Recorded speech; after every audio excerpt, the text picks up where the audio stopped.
हुन्ना लिबासुल लकुम व अंतुम लिबासुल लहुन्ना।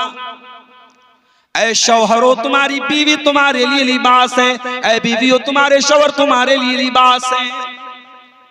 कभी गौर करना मेरे भाइयों, चंद दिनों की शादी के बाद पति पत्नी के बीच में जो प्यार होता है, जो मोहब्बत होती है, सारी जिंदगी माँ बाप के साथ बच्चा रहता है वो मोहब्बत नहीं होती, बहन के साथ भाई रहता है वो मोहब्बत नहीं होती, भाई भाई के साथ रहता है वो मोहब्बत नहीं होती, जो 1 महीने की शादी के बाद हो जाती है। 1 महीना शादी का गुजरता है, लड़का अररिया का रहने वाला है, कटिहार का सीमांचल का रहने वाला है, उसकी नौकरी लग गई गल्फ में, सऊदी में, कुवैत में, दुबई में नौकरी लग गई।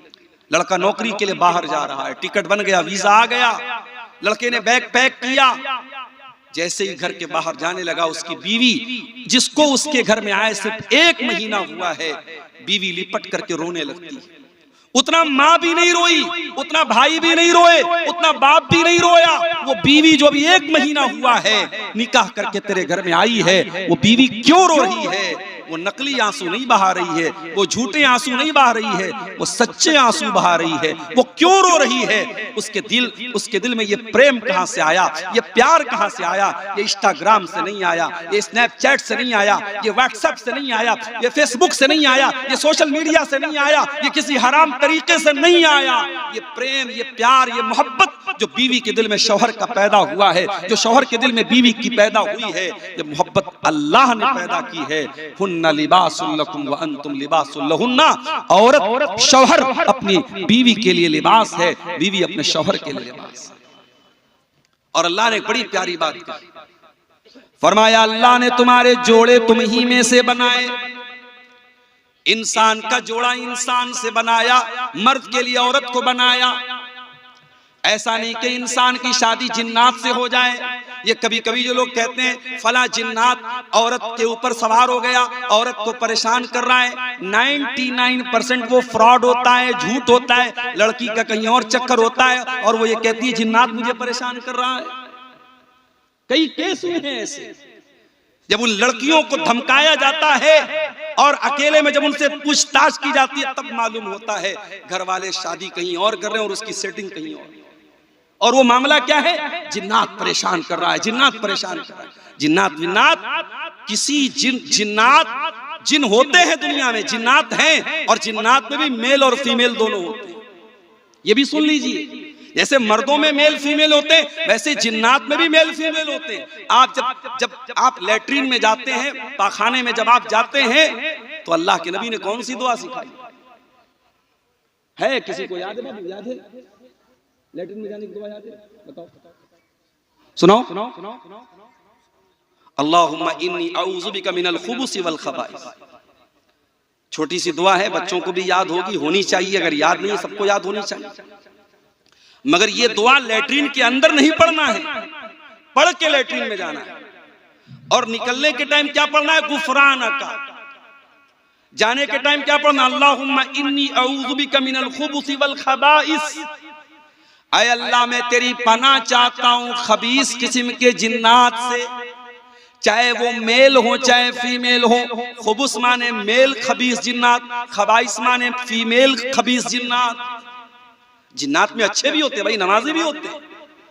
एक मौलवी साहब बेचारे मस्जिद में रात में सोते थे और जहां पे मुसल्ला रहता था, मेहराब रहती थी, वहीं पे जाके वो सो जाते थे। सुबह उठते थे तो बेचारे देखते थे किनारे पड़े हैं, सोचते थे यार मैं रात में बीच में सोया था, सुबह में किनारे कैसे चला गया।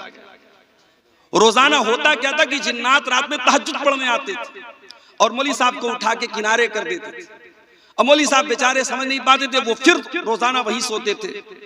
तो एक दिन उनकी नींद खुली तो जिन्नात का कोई सरदार था, उसने आया, उसने कहा भाई साहब जगह बदल दो वरना हम तो बहुत मारेंगे तुमको, तुम हमारी नमाज पढ़ने की जगह क्यों लेटते? तो डर गए, रात में कौन आ गया मस्जिद के अंदर।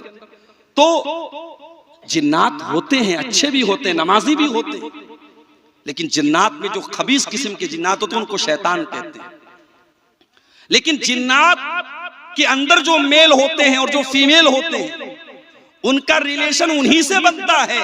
जिन्नात में से कोई मेल इंसानों की फीमेल के साथ रिलेशनशिप नहीं बना सकता, ये सिस्टम ही अल्लाह ने नहीं बनाया।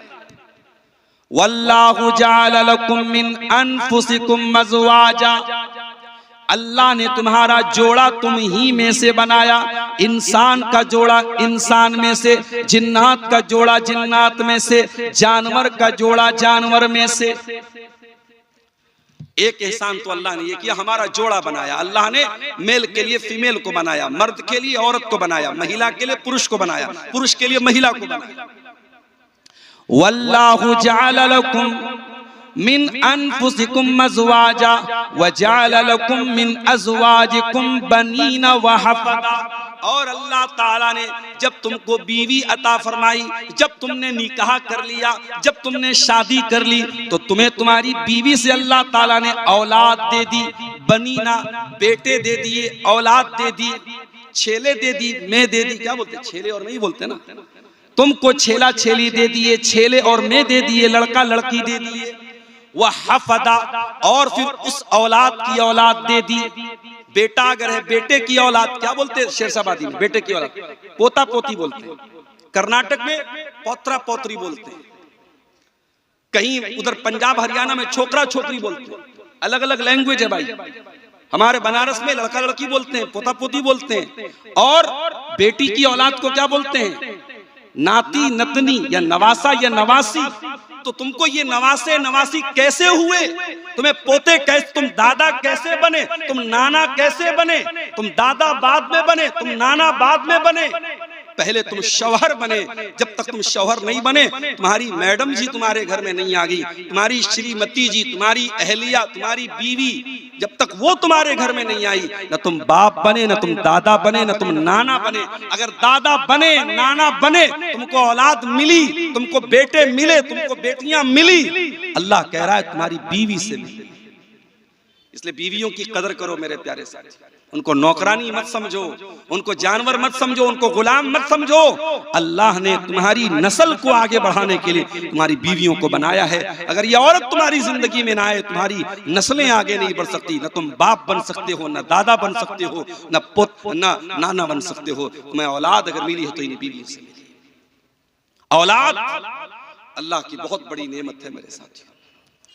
यह औलाद इतनी बड़ी नेमत है, जिसकी शादी के 4-5 साल हो गए और घर में कोई बच्चा नहीं है, उस औरत से जाके पूछो वो कितनी बेबसी महसूस करती है जब लोग उसको ताना मारते हैं, अरे इसकी शादी को 5 साल हो गए, इसको अभी तक बेटा नहीं हुआ।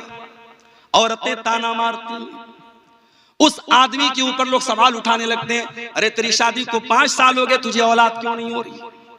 वो बेचारा सफाई देता है, नहीं मेरे अंदर कोई कमी नहीं है, डॉक्टरों की सारी रिपोर्ट क्लियर है, मेडिकल की सारी रिपोर्ट क्लियर है, डॉक्टर कह रहे हैं बस अल्लाह की मर्जी है, तुम्हें औलाद हो सकती है। ये औलाद कितनी बड़ी नेमत है। उस इंसान से पूछो जिसके घर में बच्चे नहीं हैं, जिसके आंगन में बच्चों की मुस्कुराहट नहीं है, जिसकी गोद में कोई बच्चा नहीं है, उस औरत से जाके पूछो, उस आदमी से जाके पूछो। उसके पास अच्छा सा घर है, उसके घर में कमरे की कमी नहीं, उसके घर में बिस्तर की कमी नहीं है, लेकिन उसके घर में सब होने के बावजूद भी कुछ कमी महसूस हो रही है, कुछ अधूरापन महसूस हो रहा है, बच्चे नहीं है उस घर में। औलाद बहुत बड़ी नेमत है मेरे प्यारे साथी। इसीलिए अल्लाह ताला कुरान के 15वें पारे में कहता है, अल मालु वल बनून ज़ीनतुल हयातिद दुनिया वल बाक़ियातुस सालिहातु खैरुन इंद रब्बिका सवाबन व खैरुन अमला। ऐ मेरे बंदो, माल और औलाद ये दुनिया की खूबसूरती है, दुनिया की जिंदगी की जीनत है, दुनिया की सुंदरता है, दुनिया का आकर्षण है, दुनिया की ब्यूटी है। अगर दुनिया के अंदर से माल को निकाल दो, औलाद को निकाल दो, दुनिया आपके लिए बेरंग हो जाएगी, ब्लैक एंड व्हाइट हो जाएगी। हमारे एक बड़े बुजुर्ग कहते हैं कि दुनिया में 2 चीजें बड़ी अहम है, एक इंसान के पास माल होना चाहिए, एक ताकत होनी चाहिए। पूछा गया क्यों? कहा कि जोर से जंग है पैसे से रंग है। अगर आपके पास जोर है, ताकत है, आप सामने वाले से जंग कर सकते हैं। ताकत नहीं, जो आएगा मार के पीट के चला जाएगा। और पैसा अगर है तो समाज में आपकी एक धाक रहेगी, एक आपका पावर रहेगा, आपकी एक शक्ति रहेगी। अगर पैसा नहीं है तो कोई आपका कोई रंग नहीं रहेगा। तो जोर से जंग और पैसे से रंग। अल्लाह ताला भी यही बात कह रहा है, अल मालु वल बनून ज़ीनतुल हयातिद दुनिया। ऐ मेरे बंदो, माल भी दुनिया की जीनत है, औलाद भी दुनिया की जीनत है, लेकिन मरने के बाद जब तुम अल्लाह के पास चले जाओगे, ना ये माल तुम्हारे काम आएगा, ना औलाद काम आएगी। वल बाक़ियातुस सालिहा, अल्लाह ताला के यहाँ अगर कोई चीज बाकी रहेगी, तुम्हारी नेकियां बाकी रहेंगी, तुम्हारे अच्छे अमल बाकी रहेंगे। तुमने जो नमाज पढ़ी है, तुमने जो कुरान पढ़ा है, तुमने जो दान पुण्य किया है, तुमने जो सदका खैरात किया है, तुमने जो हज उमरा किया है, अल्लाह ताला के तुम्हारी यही नेकियां बाकी रहेंगी, यही नेकियां काम आएंगी। तो औलाद बहुत बड़ी नेमत है मेरे प्यारे साथी। लेकिन हाँ, ये औलाद अगर आपको मिली है, दुनिया में करोड़ों लोगों को औलाद नहीं मिली। अगर आपके घर में औलाद है और आप बच्चों के बाप हैं, आपके घर में बेटी है, बेटा है, तो मेरी प्यारी माँ और बहनों, आप भी सुन लीजिए और मेरे भाइयों आप भी सुन लीजिए। औलाद बहुत बड़ी नेमत भी है और बहुत बड़ी रिस्पॉन्सिबिलिटी भी है, बहुत बड़ा दायित्व भी है, बहुत बड़ा कर्तव्य भी है, बहुत बड़ी जिम्मेदारी भी है। अल्लाह के प्यारे नबी फरमाते हैं, बड़े गौर से सुनिएगा, कुल्लुकुम राइउन व कुल्लुकुम मसऊलुन अन रइयतिही।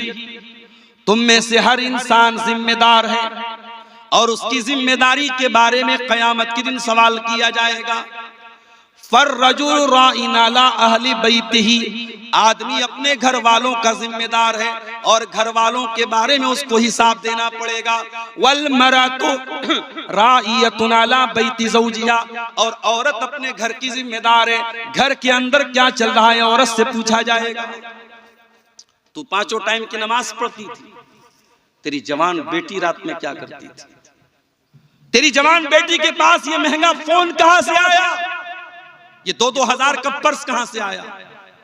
तेरी जवान बेटी घर से निकलती थी, सुबह आती थी, शाम को तूने कभी पलट के पूछा नहीं तू कहां गई थी? पूछा जाएगा औरत से, पूछा जाएगा बाप से, पूछा जाएगा मां से। अगर मां बनी हो, अगर बाप बने हो, तो आंखें बंद करके न बैठो मेरे भाइयों, जिम्मेदार मां बाप बनो। अल्लाह ताला ने बहुत बड़ी जिम्मेदारी आपके कंधे पे डाली। लोग हदीस सुनाते हैं, माँ के पैरों के नीचे जन्नत है, बाप जन्नत का दरवाजा है। वो हदीस है, बिल्कुल सही हदीस है, मैं मानता हूं। मगर एक और हदीस आपको सुनाता हूं, सुन लीजिए। माँ के पैरों के नीचे जन्नत है, बाप जन्नत का दरवाजा है। मगर ये हदीस भी कान खोल के सुन लेना। अल्लाह के प्यारे नबी फरमाते हैं, सही मुस्लिम की रिवायत है, मा मिन अब्दिन यस्तरईहिल्लाहु रईयतन सुम्मा यमूतु यौमा यमूतु व हुवा काशुन लिरईयतिही इल्ला हर्रमल्लाहु अलैहिल जन्ना।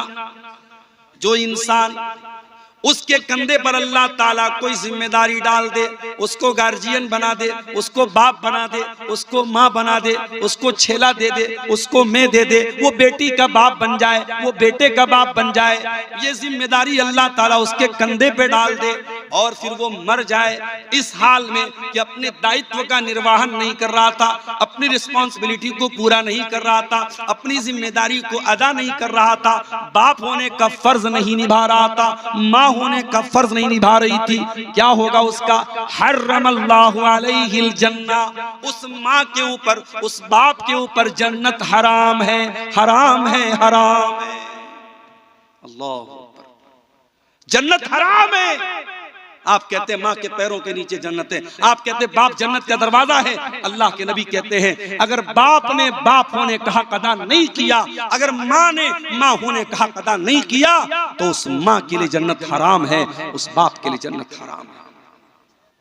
मेरे प्यारे साथियों, आज मसला क्या है?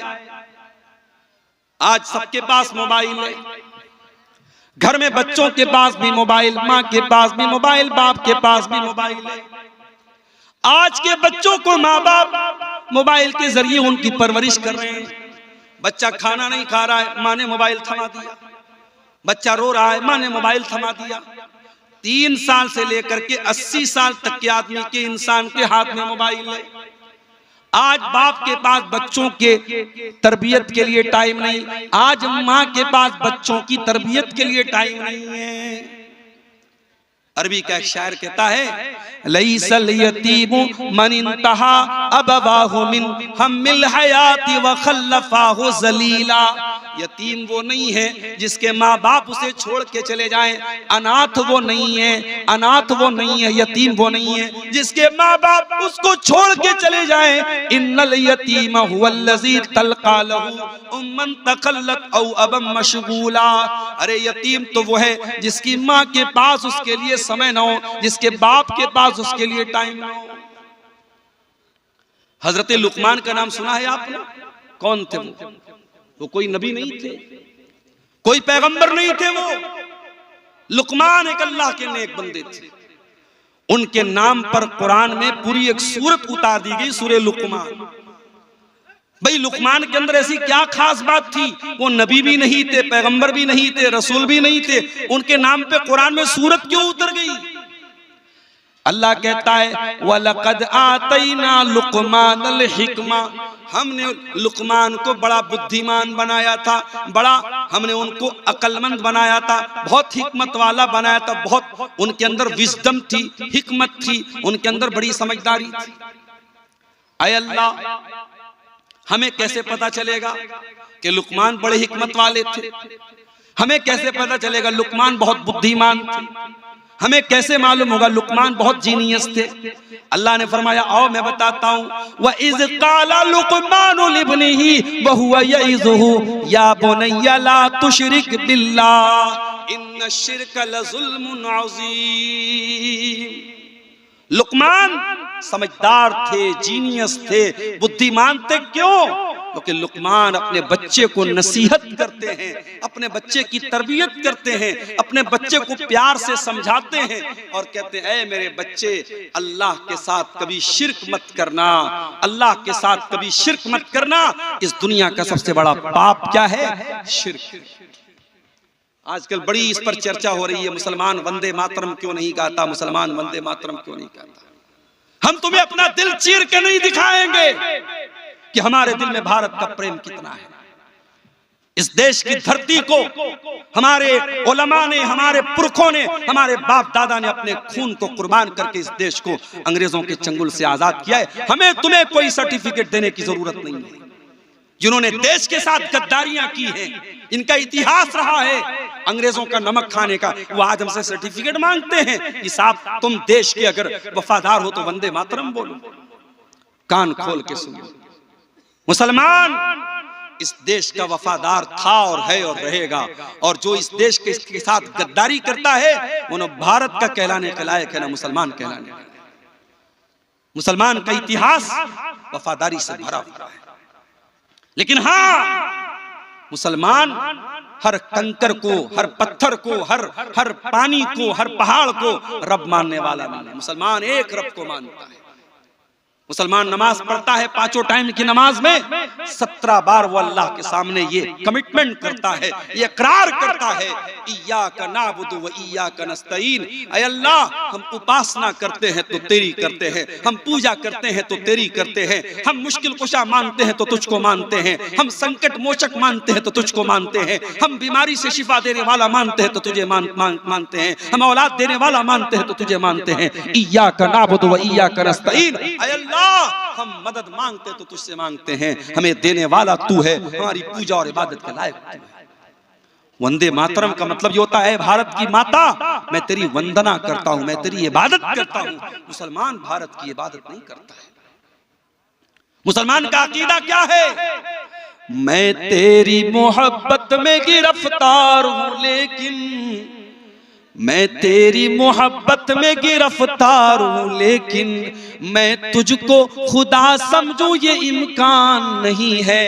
ऐ भारत की सरजमीन, हम तुझसे बहुत प्रेम करते हैं, बहुत प्यार करते हैं। मैं तुझसे प्रेम तो करता हूँ, मैं तुझसे प्यार तो करता हूँ, लेकिन ऐ भारत, मैं तुझको अपना रब मान लूं, मैं तुझको अपना खुदा मान लूं, ये नहीं हो सकता। मैं ला इलाहा इल्लल्लाह का कलमा पढ़ने वाला हूँ, मैं एक अल्लाह के सिवा किसी और को अपना रब नहीं मान सकता, किसी और को अपना खुदा नहीं मान सकता। ये है इस्लाम। और मेरे प्यारे साथियों, यही तौहीद की शिक्षा और यही तौहीद की तालीम आपको अपने बच्चों को देना है। हजरत लुकमान अपने बच्चे को नसीहत कर रहे हैं, समझा रहे हैं और कहते हैं, ऐ मेरे बच्चे, अल्लाह के साथ कभी शिर्क मत करना। दुनिया का सबसे बड़ा पाप ये कि तू अल्लाह के साथ शिर्क करे। आज इतने बड़े बड़े जलसे हो रहे हैं, आज इतनी लंबी लंबी तकरीरें हो रही हैं, लेकिन आपके सीमांचल के बहुत सारे मुसलमान लड़के और लड़कियों को यह भी नहीं पता तौहीद किसको कहते हैं, शिर्क किसको कहते हैं। ना जानकारी में बहुत सारे ऐसे काम भी आज हमारे समाज में हो रहे हैं जो नहीं होने चाहिए।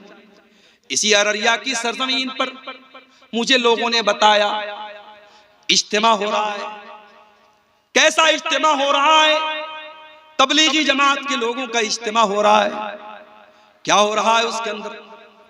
कभी आप गौर कीजिएगा, उस तबलीगी जमात के इज्तिमा में कभी तौहीद पर बात नहीं होगी, कभी अकीदे पर बात नहीं होगी, कभी शिर्क को शिर्क नहीं कहा जाएगा, कभी बिदअत को बिदअत नहीं कहा जाएगा। उसमें सिर्फ मीठी मीठी बातें बताई जाएंगी। नमाज पढ़ो, छोटों से प्यार करो, बड़ों का एहतराम करो, सच बोलो, वादा खिलाफी मत करो। मीठी मीठी बातें बताई जाएंगी, कड़वी बात कोई नहीं बताई जाएगी। माफ करना मेरे प्यारे साथियों, इस्लाम सिर्फ मीठी मीठी बातों का नाम नहीं है। इस्लाम में कड़वे प्याले भी आपको पीने पड़ेंगे। इस्लाम सिर्फ ये नहीं सिखाता है कि तुम अखलाक को अच्छा कर लो, तुम नमाज को पढ़ लो। इस्लाम ये भी कहता है तुम शिर्क मत करो, तुम बिदअत मत करो, तुम अल्लाह को छोड़ के किसी और के दर पे ना जाओ, तुम अल्लाह का दर्जा किसी और को ना दो, तुम नबी का दर्जा किसी और को। और तबलीगी जमात के इज्तिमा में बहुत सारे ऐसे अज़कार भी बताए जाते हैं जो बिदअत पर मुश्तमिल होते हैं, गलत होते हैं, फर्जी होते हैं, और उनको अवाम में फैलाया जाता है, प्रमोट किया जाता है। और अफसोस की बात है कि आपकी शेरशाबादी बरादरी में और आपकी अहले हदीस जमात में इस तरीके के तबलीगी इज्तिमा को प्रमोट किया जाए और अहले हदीस अफराद वहां पर बुलाए जाएं, ये बिल्कुल भी मुनासिब नहीं है। हम किसी के साथ कोई तासुब नहीं रखते, मगर हाँ मेरे प्यारे साथियों, हम जिस मनहज पर हैं, जिस अकीदे पर हैं, हम किताब और सुन्नत के जिस प्लेटफॉर्म पर हैं, उसका तकाजा यही है कि जहां से बिदअत को प्रमोट किया जाए, जहां से गलत चीजों को प्रमोट किया जाए, हम ऐसी तमाम चीजों का बाइकॉट करते हैं। और इसलिए ऐसे इज्तिमा की हम अपनी मस्जिदों में अगर इजाजत दे रहे हैं, अपने मदरसों में अगर हम इजाजत दे रहे हैं और अपने नौजवानों को उस तरीके के इज्तिमात में हम भेज रहे हैं, तो ये बिल्कुल भी मुनासिब नहीं है। हमें और आपको इससे सचेत रहना चाहिए। नबियों ने यही काम किया है। अपने बच्चों को उन्होंने सबसे पहले अकीदे का पाठ पढ़ाया है। हजरत इब्राहीम अलैहिस्सलाम को देखो, इब्राहीम अलैहिस्सलाम अल्लाह की बारगाह में दुआ करते हैं, कहते वजुनुबनी व बनिया अन्नाबुदल असनाम। ऐ अल्लाह, तू मेरे बच्चों को बुत परस्ती से बचाना, मेरी औलाद कहीं बुत परस्ती में न पड़ जाए। ऐसी सीमांचल के मुसलमानों, तुमने अगर अपने बच्चों की चिंता नहीं की, उनको तौहीद का पाठ नहीं पढ़ाया, उनको कुरान और हदीस का पाठ नहीं पढ़ाया, उनको सही तरीके पर नमाज पढ़ना नहीं सिखाया, आने वाला जमाना बड़ा नाजुक है। उनको कोई अपने रंग में रंग देगा, कोई अपनी विचारधारा में लपेट लेगा, कोई अपने मसलक और अकीदे में लपेट लेगा। अपने बच्चों का ईमान बचा के चलो, अपने बच्चों को तौहीद सिखा के चलो, अपने बच्चों को सही तरीके पर नमाज सिखाते हुए चलो। कई जगहों पर मैं गया, पूरा गांव अहले हदीस का है। बच्चा मुझसे मुसाफा करने आया, बच्चे ने दोनों हाथ से मुसाफा किया।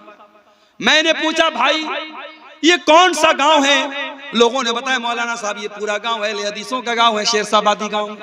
मैंने कहा बच्चा दोनों हाथ से मुसाफा क्यों कर रहा है? क्या इसको ये नहीं बताया गया कि सुन्नत तरीका ये है एक हाथ से मुसाफा किया जाए? लोगों ने कहा मौलाना साहब इसके बाप फला जगह रहते हैं, वहां 2 हाथ से मुसाफा का रिवाज है, वहीं ये बच्चा भी रहता है, इसलिए वहीं से वो चीज सीख करके आया है।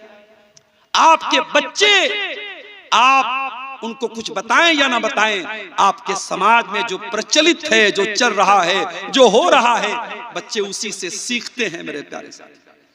अगर आपके समाज में लड़कियां पर्दा नहीं करेंगी, अगर आपके समाज में लड़की नकाब में नहीं निकलेगी, तो आपकी बेटी भी जब जवान होगी वो घर से बगैर नकाब के ही निकलेगी, उसको बताना नहीं पड़ेगा। समाज में जो चल रहा है आपकी बेटी भी उसी से प्रभावित हो जाएगी, उसी से मुतासिर हो जाएगी। इसलिए मेरे प्यारे साथियों, समाज में क्या चल रहा है ये मत देखो, अल्लाह क्या चाहता है, रसूल क्या चाहते हैं, वही अपने बच्चों को बताओ और सिखाओ। हजरत इब्राहीम अलैहिस्सलाम अल्लाह से दुआ करते हैं, वजुनुबनी व बनिया अन्ना अब्दुल असनाम, ऐ अल्लाह तू मेरे बच्चों को बुत परस्ती से बचा ले। आपके मरने का टाइम आता है, आप अपने बच्चों को बुलाते हैं, मैं इतनी जमीन छोड़ के जा रहा हूं, इतना खेत छोड़ के जा रहा हूं। जमीन के बारे में वसीयत करके जाते हैं, खेतों के बारे में वसीयत करके जाते हैं, अपने बच्चों को जमीन और जायदाद के बारे में बता के जाते हैं। आओ, अल्लाह का एक नबी भी इंतकाल करने वाला है, उस नबी का नाम याकूब अलैहिस्सलाम है। अम कुंतुम शुहदा इज़ हदर याकूब अल मौत, याद करो जब याकूब की मौत का टाइम आ गया। इज़ क़ाला लिबनीही, जब याकूब अलैहिस्सलाम ने अपने 12 बेटों को बुलाया, उनके 12 बेटे थे, उनके 12 बेटे थे और एक बेटे का नाम यूसुफ था। उन्हीं के 12 बेटों को बनी इसराइल कहा जाता है। याकूब अलैहिस्सलाम का दूसरा नाम इसराइल था। उन्हीं के 12 बेटों को बनी इसराइल कहा जाता है। याकूब अलैहिस्सलाम का आखिरी टाइम है, अंतिम समय है, मृत्यु का समय है, मौत का टाइम है। अपने 12 बेटों से जो चारपाई के आसपास खड़े हैं, हजरत याकूब क्या पूछते हैं? ये नहीं पूछते मेरे बच्चों मेरे खेत का क्या करोगे, मेरे घर का क्या करोगे, मेरी जायदाद का क्या करोगे। पूछते माता बुदून मिन बादी, ऐ मेरे बच्चों तुम मेरे बाद किसकी इबादत करोगे, किसके आगे सर झुकाओगे, किससे दुआ करोगे, किसके आगे अपना माथा टेकोगे। माता बुदून मिन बादी, ऐ मेरे बच्चों तुम मेरे बाद किसकी इबादत करोगे। कालू नाबुदु इलाहका व इलाह आबाइका इब्राहीम व इस्माइल व इसहाक इलाहन वाहिदा। 12 के 12 बेटे कहते अब्बा जान आप चिंता न करें, आप टेंशन न लें, आप फिक्र न करें, हम उसी एक अल्लाह की इबादत करेंगे जिसकी इबादत आप करते हैं और जिसकी इबादत हमारे बाप दादा इब्राहिम करते थे, इस्माइल करते थे, इसहाक करते थे। आपने कभी बताया अपने बच्चों को किसकी इबादत करनी चाहिए? कभी बताया अपने बच्चों को शिर्क क्या है, तौहीद क्या है? नहीं बताया मेरे प्यारे साथी।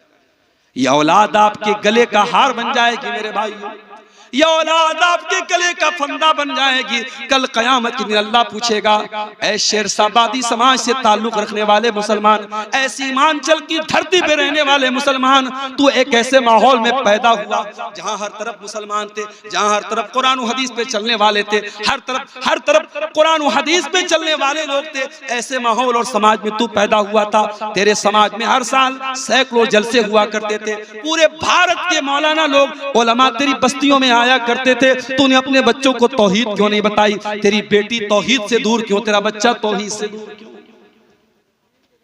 जानते हो तौहीद क्या है? आओ तौहीद की एक झलक आपको बता देता हूं। अल्लाह के प्यारे नबी अपने चचा के बेटे अब्दुल्ला बिन अब्बास से, अब्दुल्ला बिन अब्बास कौन थे? नबी के चचा के बेटे थे। और अल्लाह के प्यारे नबी जब रात में नमाज पढ़ने के लिए उठते थे, अब्दुल्ला बिन अब्बास वजू का पानी लाके देते थे। ओ लोगो, तुम्हारे गांव में उलमा जाते हैं, तुम अपने बच्चों को उलमा से मिलाते तक नहीं हो। अरे गांव में कोई बाहर से आलिम आ जाए, बच्चे को लेके पहुंचो, बच्चे से कहो बेटा मौलाना को सलाम करो, मौलाना से मुसाफा करो। अपने बच्चों के दिल में उलमा का एहतराम भी पैदा करो। ये हमको नबी ने सिखाया, ये सहाबा ने सिखाया। रात का वक्त है, अल्लाह के प्यारे नबी तहज्जुद की नमाज के लिए खड़े हो रहे हैं और अब्दुल्लाह बिन अब्बास वजू का पानी लेके आ रहे हैं। नबी ने पूछा ये पानी कौन लाया? किसी ने कहा अल्लाह के नबी ये पानी अब्दुल्लाह बिन अब्बास लेके आया। रात का वक्त है, कबूलियत का वक्त है। अल्लाह के नबी दुआ करते हैं, अल्लाहुम्मा अल्लिमहुल कुरान, ऐ अल्लाह तो इब्ने अब्बास को कुरान का आलिम बना दे। ऐ अल्लाह तो इस बच्चे को कुरान का आलिम बना दे।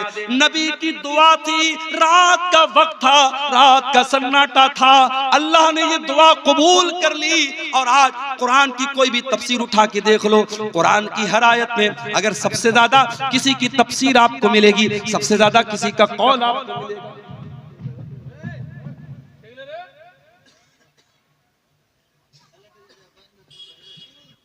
सबसे ज्यादा किसी का कौल आपको मिलेगा तो अब्दुल्लाह बिन अब्बास का मिलेगा।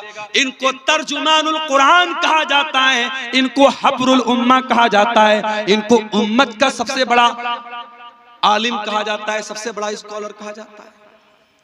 अब्दुल्लाह बिन अब्बास नबी अकरम के चचा के बेटे हैं, नबी अकरम सल्लल्लाहु अलैहि वसल्लम के भाई हैं और अल्लाह के प्यारे नबी सल्लल्लाहु अलैहि वसल्लम सवारी के ऊपर सवार हैं और पीछे अब्दुल्लाह बिन अब्बास बैठे हैं और 8 साल के या 10 साल के बच्चे हैं अब्दुल्लाह बिन अब्बास।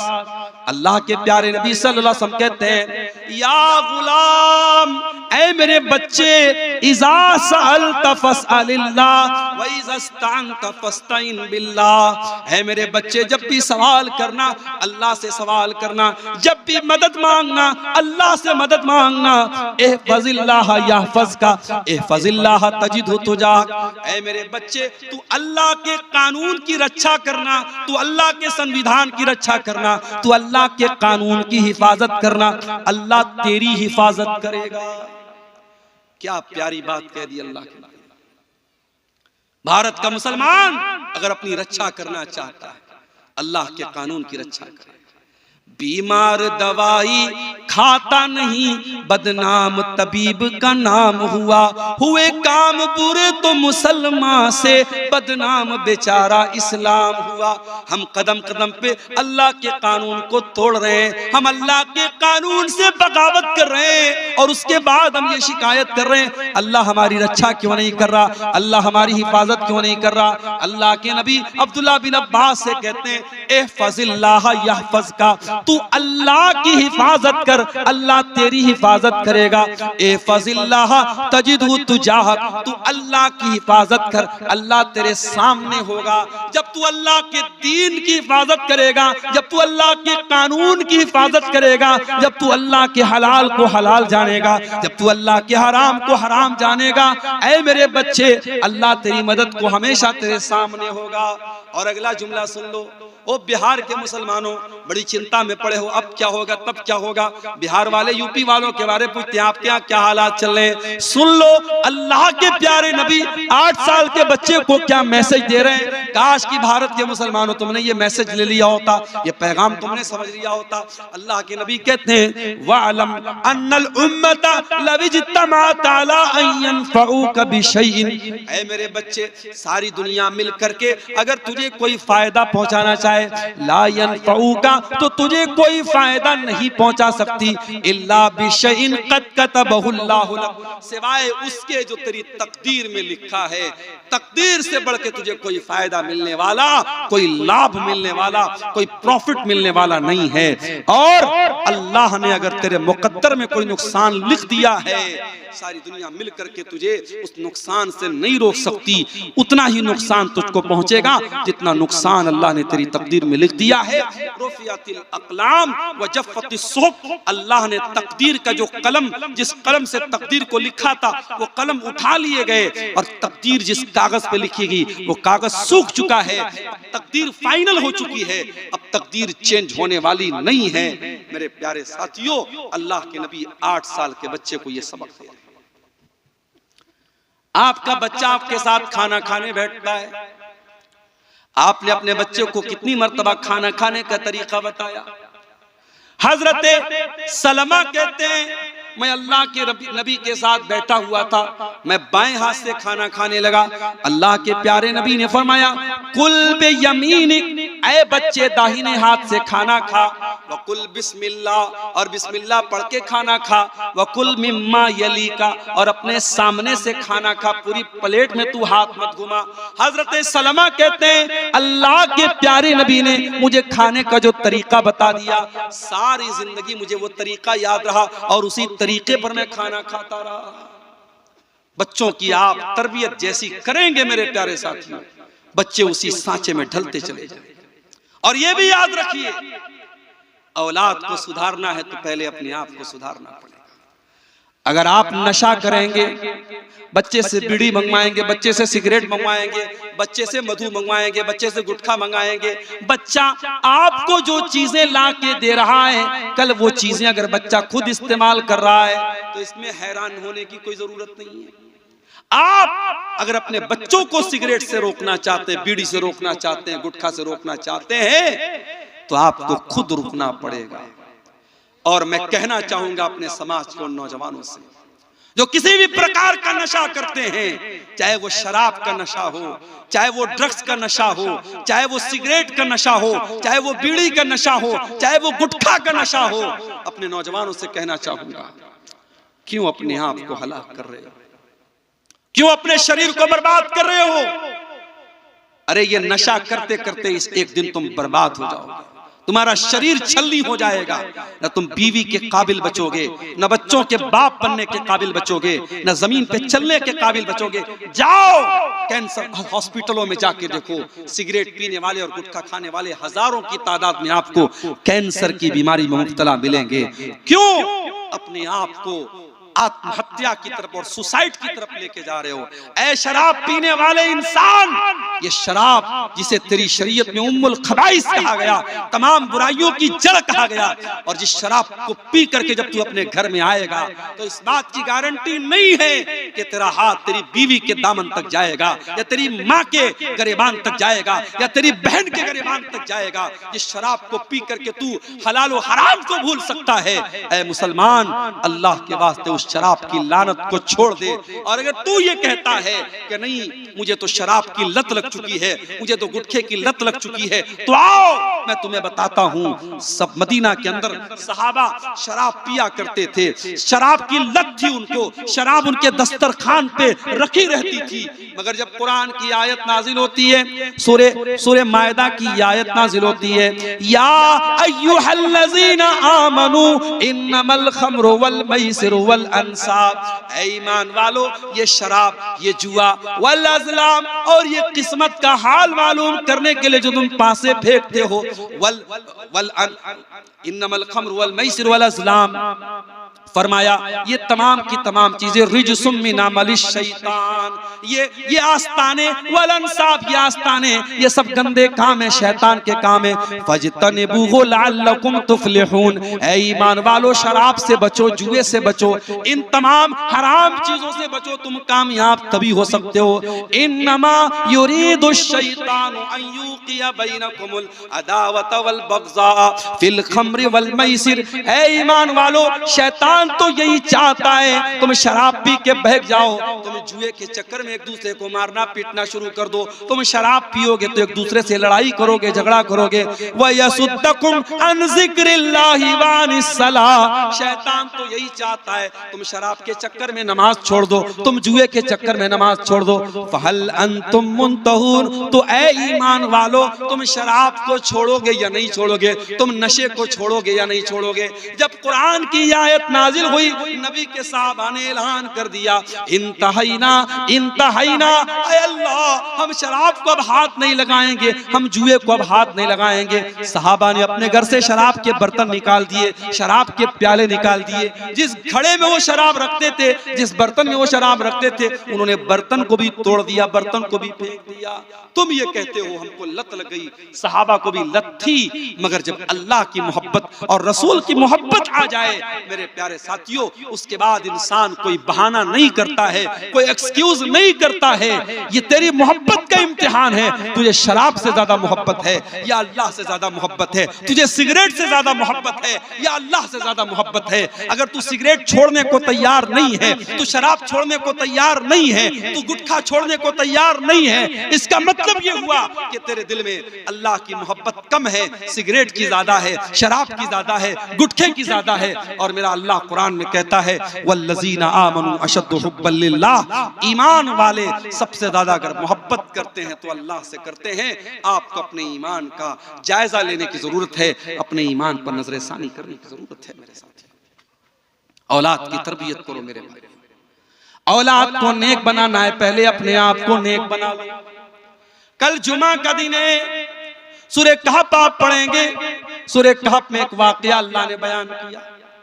हजरत मूसा अलैहिस्सलाम और हजरत खजिर अलैहिस्सलाम दोनों जा रहे थे और दोनों का गुजर एक बस्ती के पास से हुआ। बस्ती वाले बड़े कंजूस और बखील थे। इन दोनों ने बस्ती वालों से खाना मांगा, दोनों भूखे थे, प्यासे थे, इन्होंने खाना मांगा। फ़अबौ अन युदय्यिफूहुमा, तो वो बस्ती वालों ने खाना देने से इनकार कर दिया। कुछ लोग होते हैं बड़े कंजूस होते हैं। रात में 2 बजे भी मुकर्रिर तकरीर करने पहुंचे। इसी सीमांचल में ऐसा भी मेरे साथ हुआ। मैं पहुंचा, लोगों ने कहा मौलाना साहब पहले खाना खा लीजिए, और खाना लाए, गरम गरम खाना, ताजा ताजा खाना जो उन्होंने तैयार करके रखा था उलमा। और कहीं ऐसा भी हुआ, मैं रात में पहुंचा हूं तो पता लगा साहब रोटी भी खत्म है, चावल भी खत्म है, गोश्त भी ठंडा है। मैंने कहा भैया गरम करके ले आओ, तो कोई गरम करने वाला नहीं है, कोई चूल्हा नहीं है। और फिर कहीं ऐसा भी हुआ खाना ही खत्म हो गया। तो होता है मेरे भाई, समाज में हर तरीके के लोग होते हैं। कहीं मेहमानों की इज्जत करने वाले लोग भी हैं, कहीं मेहमानों को जलील करने वाले लोग। कहीं ऐसा भी हुआ आलिम पहुंचा है, लोगों ने उसको हाथों हाथ लिया है। कहीं ऐसा भी हुआ है आलिम को पहुंचने में देर हो गई तो लोगों ने कहा है कि अगर हमारा बस चलता तो रस्सी में बांध करके आलिम को मारेंगे और पीटेंगे। इसी सीमांचल में ऐसा भी हुआ है मेरे साथी। तो होता है, ये दुनिया में दस्तूर रहा है।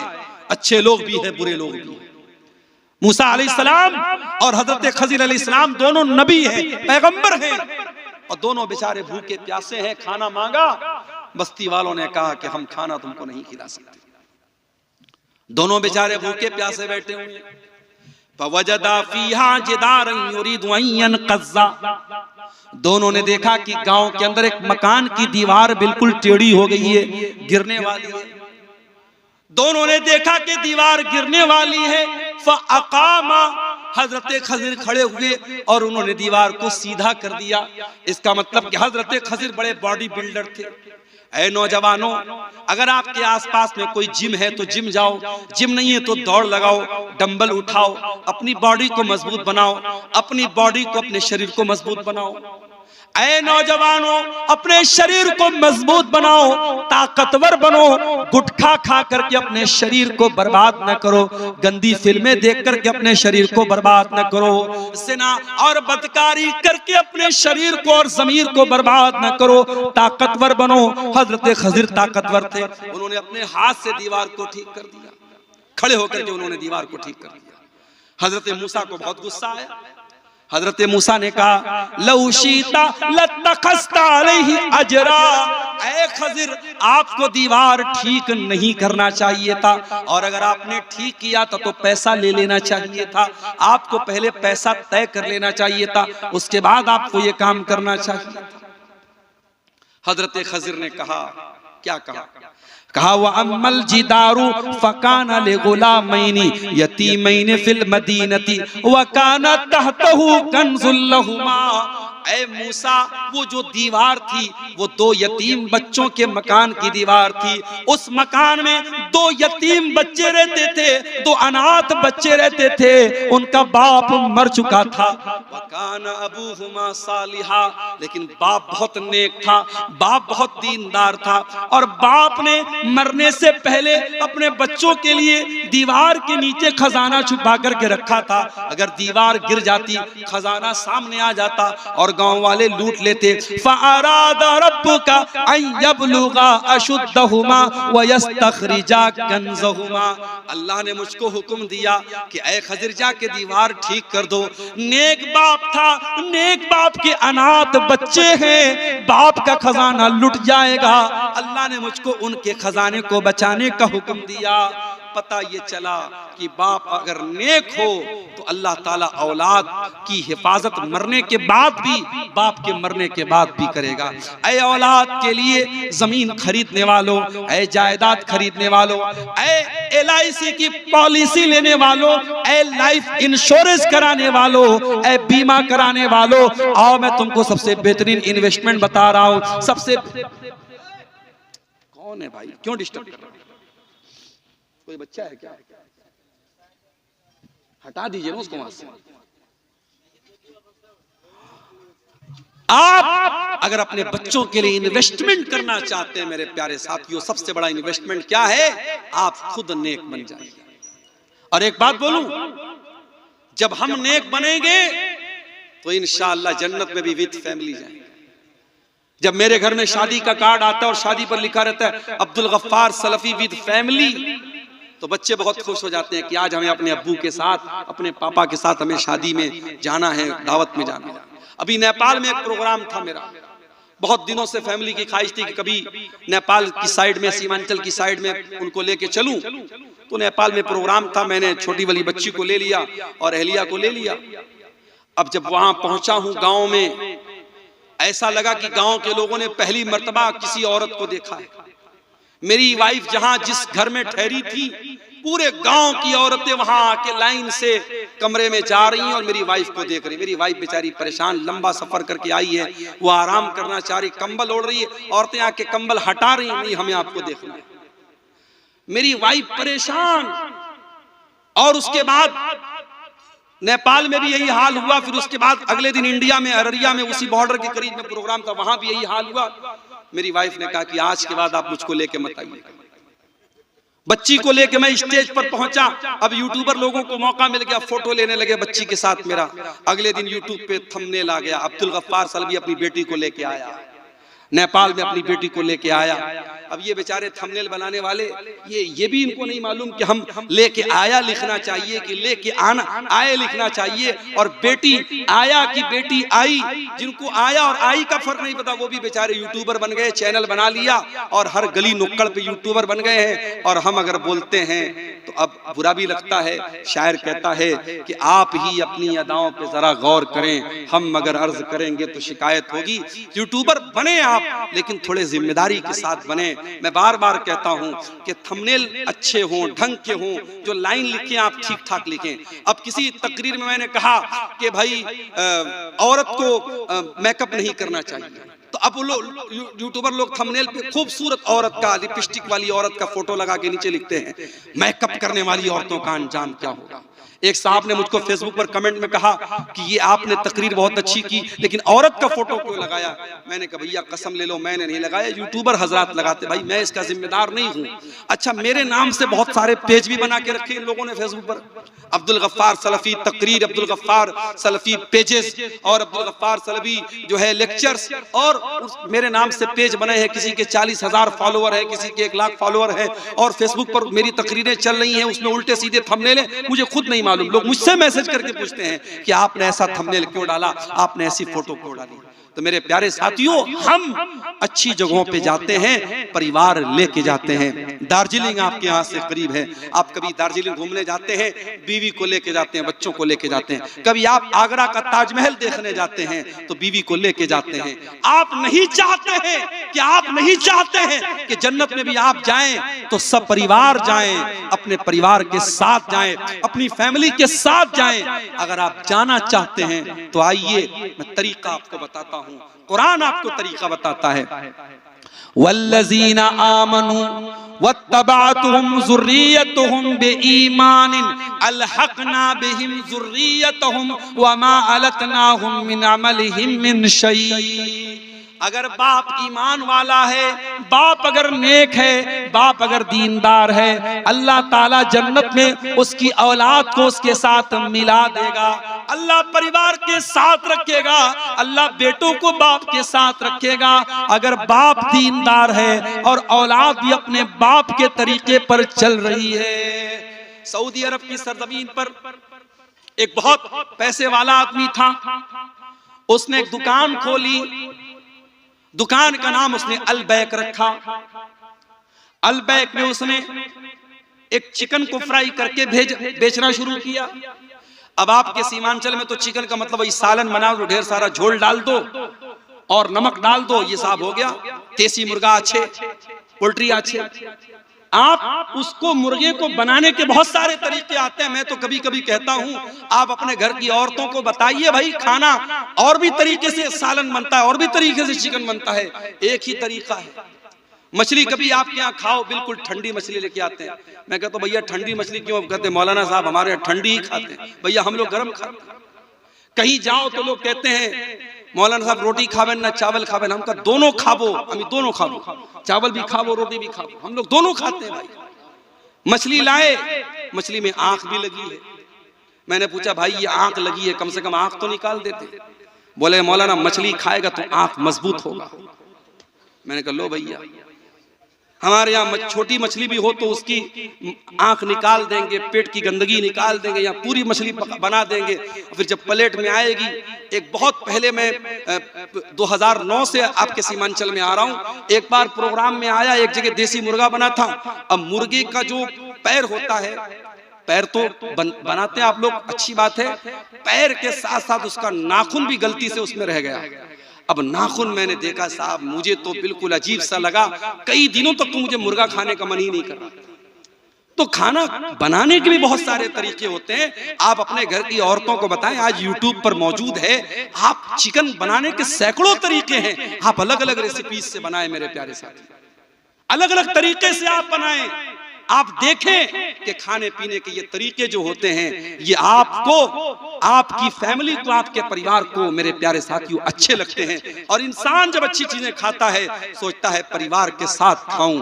क्या आप नहीं चाहेंगे कि जन्नत में भी आप अपने परिवार के साथ जाएं? कुरान कहता है वल्लज़ीना आमनू वत्तबअतहुम ज़ुर्रिय्यतुहुम बिईमानिन, जो ईमान वाले लोग हैं और उनकी औलाद भी उनके नक्शे कदम पे चलने वाली है और औलाद भी उनके तरीके पर चलेगी, हम जन्नत में उनके परिवार के साथ उनको रखेंगे। मेरे प्यारे साथियों, आप नेक बन जाइए, आप दीनदार बन जाइए, आपके बच्चे ऑटोमेटिक नेक बनेंगे और दीनदार बनेंगे।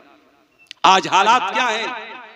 कितने घर हैं जहां एक आदमी भी नमाज पढ़ने वाला नहीं, एक आदमी भी नमाज पढ़ने वाला नहीं है। पूरा घर बहुत शानदार बना है, टाइल्स भी बिछाए गए हैं, बहुत बेहतरीन पेंट भी लगाया गया है, घर में झूमर भी लटकाया गया है, मसेरी भी बहुत बेहतरीन बनाई गई है, बहुत अच्छा फर्नीचर भी बनाया गया है। लेकिन उस घर में मेरे प्यारे साथियों, अगर अल्लाह का कोई नाम लेने वाला नहीं, अगर अल्लाह का कोई जिक्र करने वाला नहीं है, वो घर मुर्दा है, मुर्दा है, मुर्दा है। अल्लाह के प्यारे नबी फरमाते हैं मसलुल बैतिल्लज़ी युज़करुल्लाहु फीही वल बैतिल्लज़ी ला युज़करुल्लाहु फीही, जिस घर में अल्लाह का नाम लिया जाए वो घर जिंदा है, और जिस घर में अल्लाह का नाम ना लिया जाए वो घर मुर्दा है।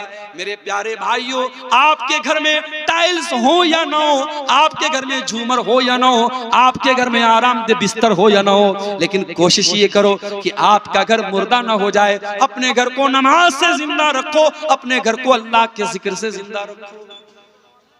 और जब घरवाली तलाश करो, आजकल घरवाली कहां तलाश की जा रही? इंस्टाग्राम पे। अरे जो इंस्टाग्राम चला रही है वो तुझको कितना चलाएगी तू ये सोच।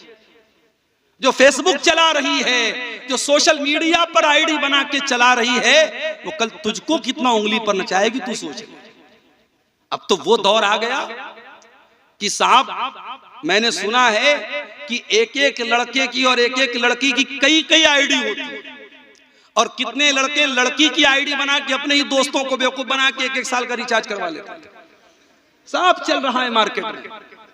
जिसके मोबाइल में रिचार्ज खत्म हो गया, लड़की के नाम की आईडी बनाया, दूसरे दोस्त को मैसेज किया, हाय हेलो किया, सलाम भेजा, और उसके बाद जब देखा कि हाँ मामला बन गया है, अरे यार मेरे मोबाइल पे 1 साल वाला रिचार्ज करा दो, 800 रुपये का या कितने का 3600 का शायद रिचार्ज आता, रिचार्ज करा दिया, आईडी खत्म, बात खत्म।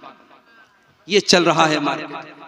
मेरे प्यारे साथियों, जब आप निकाह के लिए रिश्ता तलाश करें, मैं माफ कीजिएगा नौजवानों से नहीं कह रहा हूं, उनके गार्जियन से कह रहा हूं, क्योंकि इस्लाम ने आपका रिश्ता तय करने की अथॉरिटी आपके माँ बाप को दी है। इस्लाम की ये तालीम नहीं है कि आप जाकर के रिश्ता तलाश करें। जब मेरी प्यारी माँ बहनों अपने घर के लिए बहू तलाश करने जाओ या अपनी बेटी के लिए दामाद तलाश करने जाओ, अल्लाह के नबी क्या फरमाते हैं? आपने फरमाया इज़ा खतब इलैकुम मिम्मन तरज़ौन दीनहु व खुल्क़हु, जब तुम्हारे लड़का लड़की के लिए अच्छा रिश्ता आ जाए, दीनदार रिश्ता आ जाए, फज़व्विजूहु, तो जल्दी से तुम निकाह कर दो। इल्ला तफ़अलू, अगर तुम ऐसा नहीं करोगे, तकुन फितनतुन फिल अर्दि व फसादुन अरीद, तो जमीन के अंदर बहुत फितना और फसाद फैल जाएगा। आज कितनी खूबसूरत, कितनी दीनदार बच्चियां हैं, कितनी दीनदार लड़कियां हैं, अगर उनकी शक्ल सूरत में कुछ कमी हो जाए, किसी की हाइट थोड़ी कम हो जाए, किसी का रंग थोड़ा हल्का सांवला हो जाए, वो लड़कियों के रिश्ते नहीं लगते। मेरे प्यारे साथियों, वो जितनी भी पांचों टाइम की नमाजी हो, आलिमा हो, मदरसे की बड़ी हो, लेकिन लोग रंग पे मरते हैं, लोग सूरत पे मरते हैं। शायर कहता है इस दौर के आदमी अधूरे हैं, सूरतें तो मिलती हैं, सीरतें नहीं मिलती। इस दौर के लोगों ने आज सूरतों को मेयार बना के रखा है, सीरत को मेयार नहीं बनाया है। नतीजा ये है कि अच्छी दीनदार और कैरेक्टर वाली बच्चियां बेचारी वो बैठी हैं, और जो कैरेक्टरलेस है, खूबसूरत है, उसकी खूबसूरती पे लोग मर मिटे हैं। मेरे प्यारे साथियों, घर को अगर एक अच्छा घर बनाना है, परिवार की एक अच्छी तरबियत करना है, अपने अभी आपका बच्चा दुनिया में नहीं आया है, अभी शादी नहीं हुई है, शादी के पहले ही इस्लाम क्या कहता है? अगर आप एक अच्छे बाप बनना चाहते हैं, अपने होने वाले बच्चों के लिए एक अच्छी माँ का इंतजाम कीजिए, एक अच्छी बीवी अपने घर में लाइए। कैसी बीवी लाइए? आइए अल्लाह के नबी से पूछते कैसी बीवी अपने घर में लाना चाहिए। अल्लाह के नबी ने फरमाया लियत्तखिज़ अहदुकुम क़ल्बन शाकिरा व लिसानन ज़ाकिरा व ज़ौजतन मुमिनतन तुईनुहु अला अम्रिल आखिरा। ओ लोगों, तुम्हें तीन चीजें अपने घर में लानी चाहिए, तीन चीजों को घर में ले आओ, तीन चीजों को खजाना बना लो, तीन चीजों को स्टोर कर लो। क़ल्बन शाकिरा, एक तो अपने सीने में ऐसा दिल पैदा कर लो जो अल्लाह ताला का शुक्रिया अदा करने वाला हो, व लिसानन ज़ाकिरा, और ऐसी जबान अपने मुंह में पैदा कर लो जो हर हाल में अल्लाह ताला का जिक्र करने वाली हो, व ज़ौजतन मुमिनतन तुईनुहु अला अम्रिल आखिरा, और ऐसी नेक बीवी अपने घर में लेके आओ जो दीन के कामों में, शरीयत के कामों में तुम्हारा सपोर्ट करे, तुम्हारी मदद करे। ऐसी बीवी मेरे प्यारे साथियों लेके आओ। और मैंने एक नज़्म लिखी थी औरत के ऊपर, उस नज़्म में मैंने एक बड़ी प्यारी बात कही थी कि अल्लाह ताला ने औरत को जज्बात की ऐसी ताकत दी है, औरत अपने जज्बात के जरिए बहुत सारी बातें मनवा सकती है, जो बातें मर्दों के अंदर जो है नहीं होती हैं, वो औरत के जरिए वो काम हो जाता है। मैंने वो नज़्म लिखी थी, सुन लीजिए उसको। मैंने कहा था क्या खूब ज़माने में तक़द्दुस है हया है, क्या खूब जमाने में तक़द्दुस है हया है, ना शर्म किसी आंख में ना सर पे रिदा है। रिदा मीन्स चादर। आज न किसी की आंख में शर्म है न सर पे चादर है। जिस हुस्न को खातून तू ताकत है समझती, कोई खूबसूरत लड़की है वो समझती है कि मैं खूबसूरत हूं तो ये मेरी बड़ी ताकत है। जिस हुस्न को खातून तू ताकत है समझती, ये हुस्न भी खालिक की तेरे रब की अता है। ये हुस्न भी अल्लाह ने तुझे दिया है, अल्लाह जब चाहेगा तेरा हुस्न छीन लेगा। कोई खूबसूरत है कल बदसूरत हो जाएगा, लिहाजा अपनी खूबसूरती पे नाज नहीं करना चाहिए। तू कीमती गौहर है अगर खुद को समझ ले, तू राह से हट जाए तो फितना है, बला है। कुदरत ने तुझे गर्मी जज्बात अता की, औरत को अल्लाह ताला ने जज्बात की गर्मी दी है। कुदरत ने तुझे गर्मी जज्बात अता की, तकवा के भरम तोड़ दे वो नाज़ो अदा है। शैतान ने तुझे आलेकार अपना बनाया। आज के दौर में शैतान का सबसे बड़ा हथियार क्या है? औरत। औरत के जरिए शैतान बड़े बड़े आलिमों को, बड़े बड़े मदरसे वालों को, बड़े बड़े दीनदार लोगों को भी शैतान गलत रास्ते पे डलवा रहा है औरत को इस्तेमाल करके। औरत का फितना एक ऐसा फितना है जो बड़े बड़े मुत्तकी लोगों के तकवा को भी तोड़ सकता है।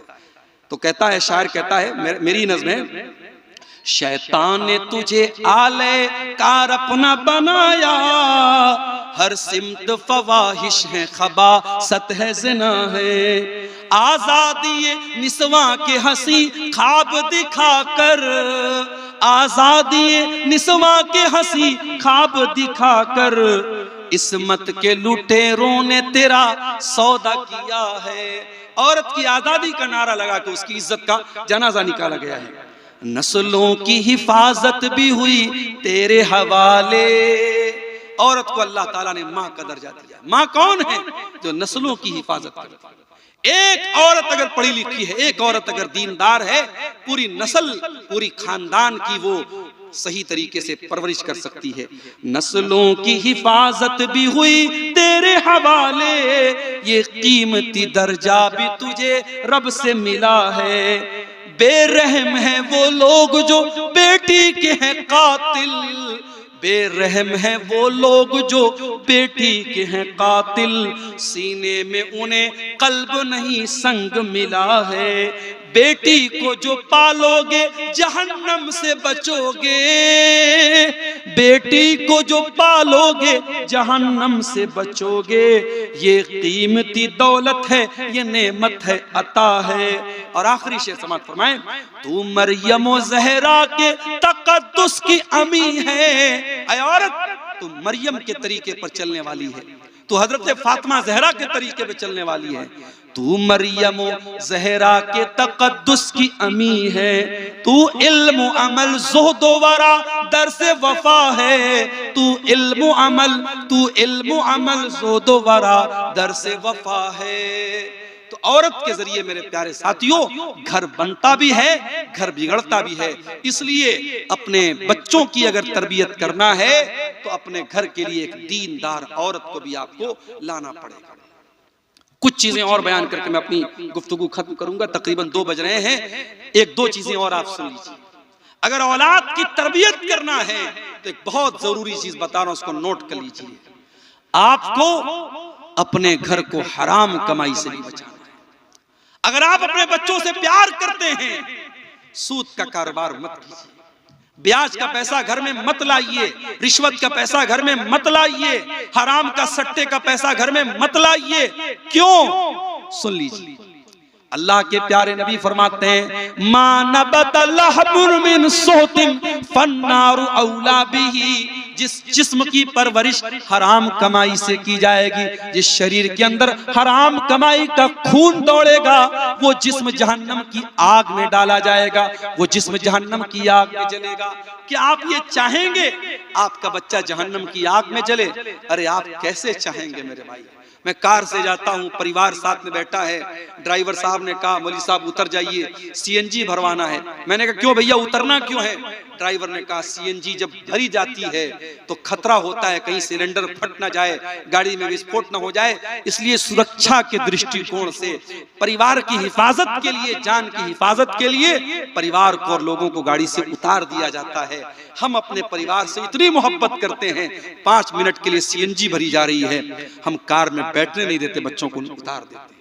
मेरे प्यारे साथियों, सीएनजी से आग लगेगी, पेट्रोल से आग लगेगी, डीजल से आग लगेगी, लेकिन जो जहन्नम की आग होगी दुनिया की आग से 70 गुना ज्यादा खतरनाक होगी। किस तरीके से हम अपने बच्चों को जहन्नम की आग से बचाएंगे?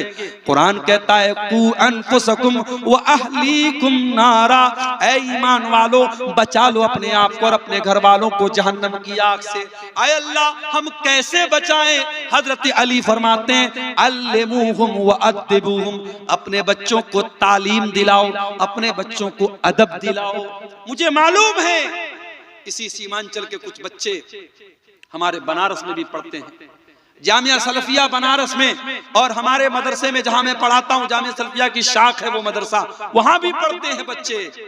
आसान नहीं होता है, बहुत सारे बच्चे ऐसे भी होते, मैं जानता हूं, पर्सनली उनको जानता हूं, बेचारे वो जामिया में पढ़ भी रहे हैं और अलग से कोई काम भी कर रहे हैं, ताकि माँ बाप गरीब हैं, खेती करने वाला बाप है, किसान बाप है, बाप किसी तरीके से परिवार को चला रहा है, बच्चे को पढ़ाई करना है, माँ बाप पर बोझ नहीं बनना चाहता है, पढ़ाई के साथ साथ वो एक्स्ट्रा काम कर रहा है अपने आप को चलाने के लिए। मेरे प्यारे साथियों, ऐसे भी तालीम हासिल करके कोई सलफी बना है, कोई मदनी बना है, कोई तैमी बना है, कोई सनाबली बना है, कोई मोहम्मदी बना है। ये बच्चों को जो आप आलिम बनाते हैं या दीन का इल्म सिखाते हैं या अदब सिखाते हैं या बच्चियों को किसी अच्छे बनात के इदारे में आप डाल के उनको आलिमा बनाते हैं, ये भी जहन्नम की आग से बचाने का एक तरीका है।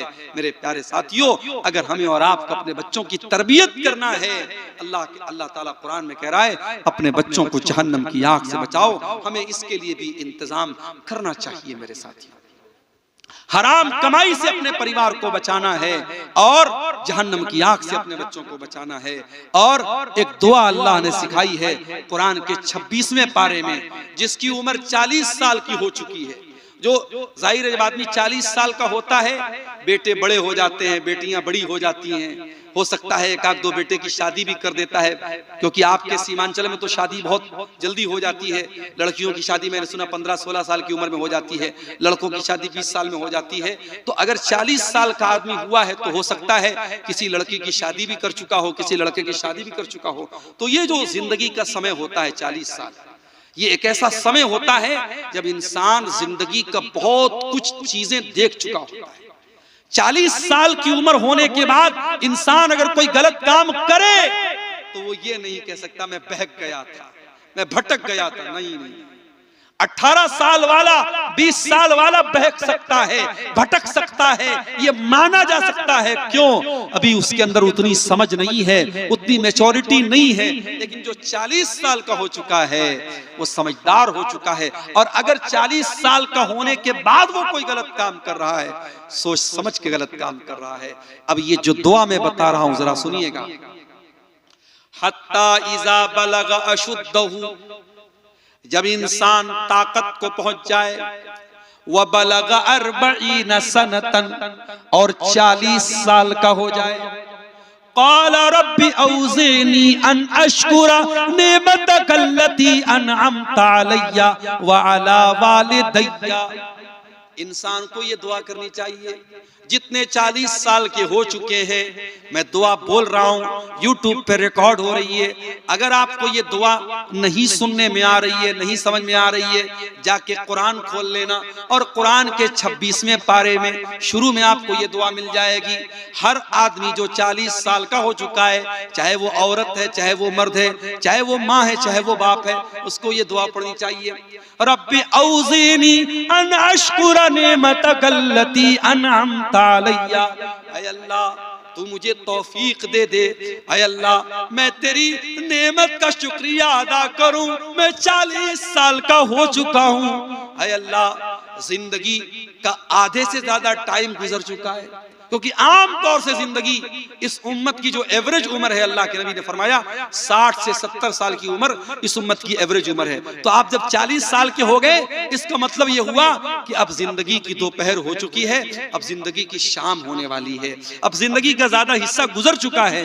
तो अल्लाह से दुआ करते हैं, ऐ अल्लाह, तू मुझे तौफीक दे कि मैं तेरी नेमत का शुक्रिया अदा करूं, जो नेमत तूने मुझको दी और मेरे माँ बाप को दी।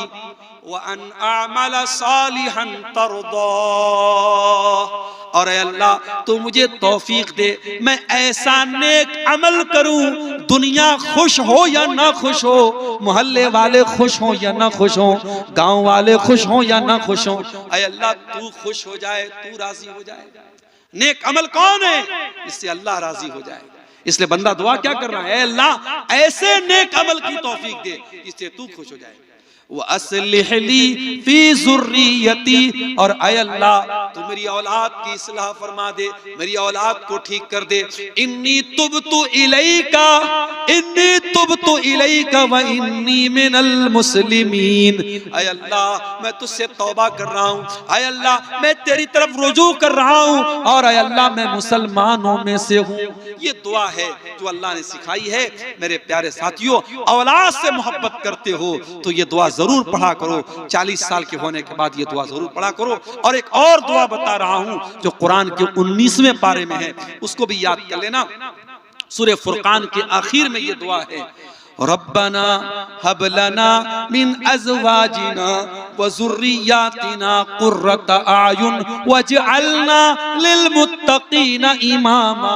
ऐ अल्लाह हमारे बीवी बच्चों को हमारी आंखों की ठंडक बना दे, वजअलना लिलमुत्तकीना इमामा, और ऐ अल्लाह हमें मुत्तकियों का इमाम बना दे। हजरत उमर बिन अब्दुल अजीज रहमतुल्लाह अलैह जब खलीफा हुए, फजर के टाइम उन्होंने चार्ज संभाला, फजर के टाइम उन्होंने चार्ज संभाला। फजर से लेकर जोहर तक वो फैसला करते रहे, हकदारों को उनका हक देते रहे, जालिमों के जुल्म को कैंसिल करते रहे। जोहर का टाइम हो गया, हजरत उमर बिन अब्दुल अजीज रहमतुल्लाह अलैह घर आए, जोहर की नमाज उन्होंने पढ़ी। जोहर की नमाज पढ़ने के बाद बिस्तर पे आराम करने के लिए जाने लगे। सोचे सुबह से काम कर रहा हूं, थक गया हूं, थोड़ा आराम कर लेता हूं, शाम को फिर बैठूंगा और लोगों का फैसला करूंगा। बिस्तर पे आराम करने के लिए जाने लगे। उनका बेटा अब्दुल मलिक उनके पास आया, कहा अब्बा जान क्या इरादा है? कहा बेटा सुबह से बहुत थक गया हूं, फजर से लेकर के जोहर तक कंटिन्यू लोगों के फैसले करता रहा हूं, बेटा अब सोने जा रहा हूं, आराम करने जा रहा हूं, अब मैं असर के बाद फिर निकलूंगा और लोगों का फैसला करूंगा। कहा अब्बा जान कितने मजलूम हैं, उनकी आंखें आपका इंतजार कर रही हैं, कितने हकदार हैं जो इंतजार कर रहे हैं कि उमर बिन अब्दुल अजीज आया है, अब मेरा हक मुझको मिलेगा, अब मेरे साथ अन्याय नहीं होगा, अब मेरे साथ अत्याचार नहीं होगा, अब मेरे साथ जुल्म नहीं होगा। ऐ अब्बा जान ऐसे हालात हैं और आप सोने जा रहे हैं। कहा बेटा सुबह से तो लगा हूं, दोपहर तक जोहर तक तो कंटिन्यू काम किया है, थोड़ी देर सुस्ता लेता हूं, आराम कर लेता हूं, उसके बाद फिर यही काम करना है। कहा अब्बा जान क्या इस बात की गारंटी है कि आप बिस्तर पे सोने जा रहे हैं और आप असर तक जिंदा रहेंगे? अगर इसी हालत में आपकी मौत हो गई, इसी हालत में आपका इंतकाल हो गया, कल कयामत में अल्लाह पूछेगा, ऐ उमर बिन अब्दुल अजीज तुझे खलीफा बनाया गया, तुझे अमीरुल मोमिनीन बनाया गया, तेरी अदालत में बहुत सारे केस आए थे, बहुत सारे मामलात आए थे, लोग तेरा इंतजार कर रहे थे, तू दोपहर में सो गया, तेरी मौत आ गई। ऐ उमर बिन अब्दुल अजीज तूने ये लापरवाही क्यों की? अब्बा जान आप बताइए अल्लाह को क्या जवाब देंगे? हजरत उमर बिन अब्दुल अजीज रहमतुल्लाह अलैह की आंखों में आंसू, अपने बेटे को गले लगाया, कहा अल्लाह तेरा शुक्र है तूने मुझे ऐसा बेटा दिया है, वो बेटा जो अपने बाप के दीन के सिलसिले में अपने बाप की मदद करता है। मेरे प्यारे भाइयों ऐसे बेटे कब मिलेंगे? जब आप बेटों की अच्छी तरबियत करेंगे और ये दुआ करेंगे, रब्बना हब लना मिन अज़वाजिना व ज़ुर्रियातिना कुर्रता आयुन, ऐ अल्लाह हमारे बीवी बच्चों को हमारे आंखों की ठंडक बना दे, वजअलना लिल मुत्तकीना इमामा, और हमें मुत्तकियों का इमाम बना दे।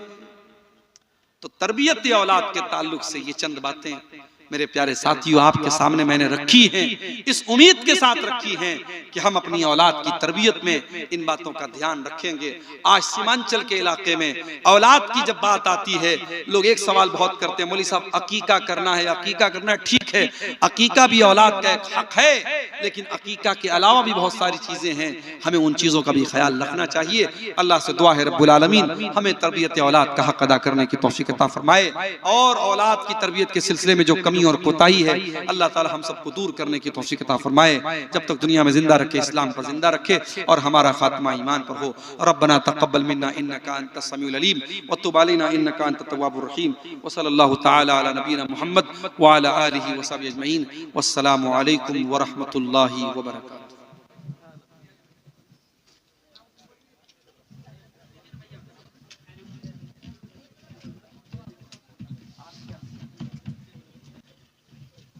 बंद कर दिया।